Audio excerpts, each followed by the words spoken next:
The Lord God planted an orchard in the east, in Eden, and there he placed the man he had formed. The Lord God made all kinds of trees grow from the soil, every tree that was pleasing to look at and good for food. Now the tree of life and the tree of the knowledge of good and evil were in the middle of the orchard. Now a river flows from Eden to water the orchard, and from there it divides into 4 head streams. The name of the first is Pishon. It runs through the entire land of Havilah, where there is gold. The gold of that land is pure. Pearls and lapis lazuli are also there. The name of the second river is Gihon. It runs through the entire land of Cush. The name of the third river is Tigris. It runs along the east side of Assyria. The fourth river is the Euphrates.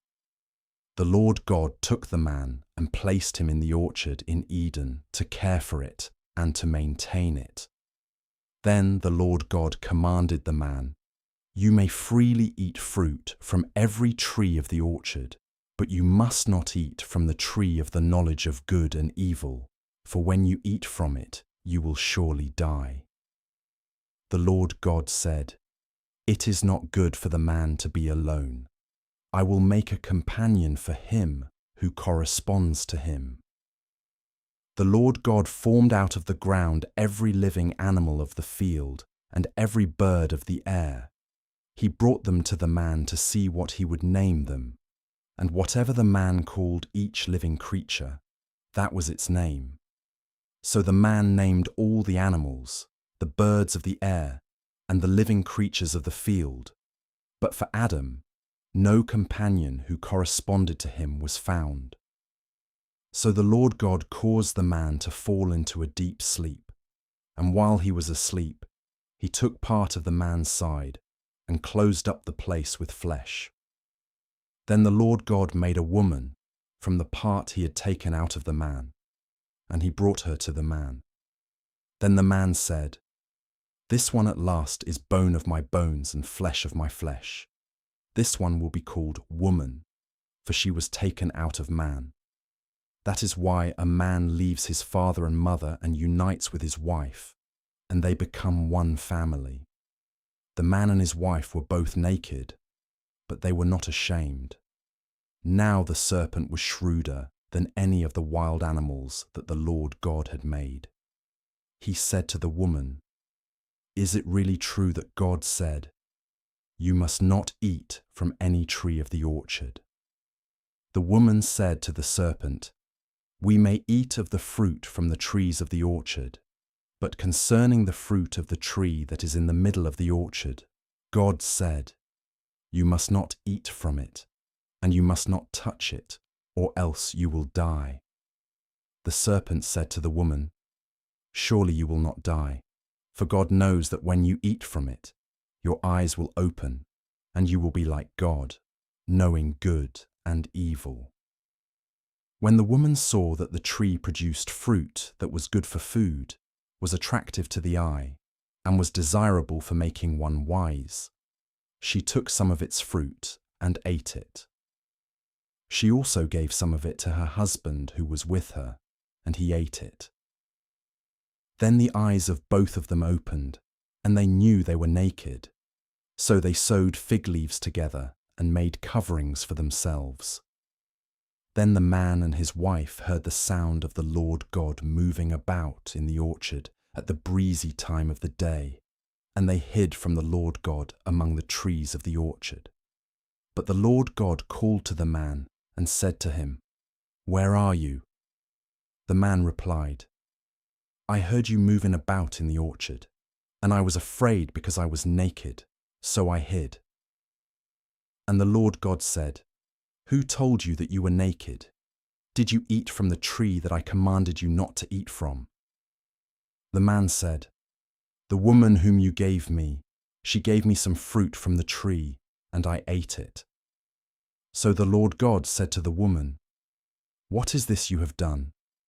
And the woman replied, "The serpent tricked me, and I ate."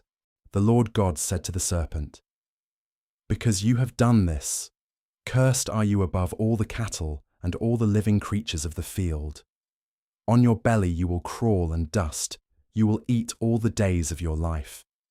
And I will put hostility between you and the woman, and between your offspring and her offspring. He will strike your head, and you will strike his heel. To the woman he said, I will greatly increase your labor pains. With pain you will give birth to children. You will want to control your husband, but he will dominate you. But to Adam he said, because you obeyed your wife and ate from the tree about which I commanded you, you must not eat from it. The ground is cursed because of you. In painful toil you will eat of it all the days of your life. It will produce thorns and thistles for you, but you will eat the grain of the field. By the sweat of your brow you will eat food until you return to the ground, for out of it you were taken. For you are dust, and to dust you will return. The man named his wife Eve, because she was the mother of all the living. The Lord God made garments from skin for Adam and his wife, and clothed them.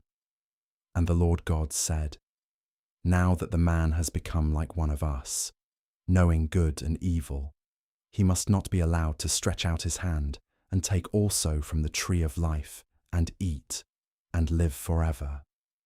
So the Lord God expelled him from the orchard in Eden to cultivate the ground from which he had been taken. When he drove the man out, he placed on the eastern side of the orchard in Eden angelic sentries, who used the flame of a whirling sword to guard the way to the tree of life.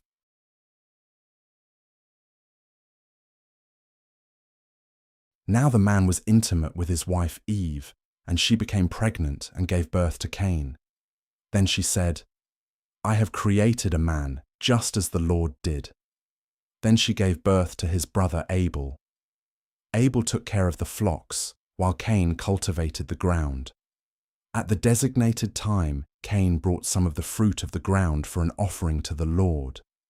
But Abel brought some of the firstborn of his flock, even the fattest of them.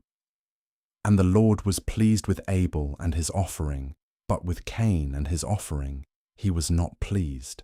So Cain became very angry, and his expression was downcast. Then the Lord said to Cain, why are you angry, and why is your expression downcast? Is it not true that if you do what is right, you will be fine? But if you do not do what is right, sin is crouching at the door. It desires to dominate you, but you must subdue it. Cain said to his brother Abel, let's go out to the field. While they were in the field, Cain attacked his brother Abel and killed him. Then the Lord said to Cain, where is your brother Abel? And he replied, I don't know. Am I my brother's guardian? But the Lord said, what have you done? The voice of your brother's blood is crying out to me from the ground. So now you are banished from the ground, which has opened its mouth to receive your brother's blood from your hand. When you try to cultivate the ground, it will no longer yield its best for you. You will be a homeless wanderer on the earth. Then Cain said to the Lord, my punishment is too great to endure. Look, you are driving me off the land today, and I must hide from your presence. I will be a homeless wanderer on the earth. Whoever finds me will kill me. But the Lord said to him, all right then, if anyone kills Cain, Cain will be avenged 7 times as much. Then the Lord put a special mark on Cain, so that no one who found him would strike him down. So Cain went out from the presence of the Lord and lived in the land of Nod, east of Eden.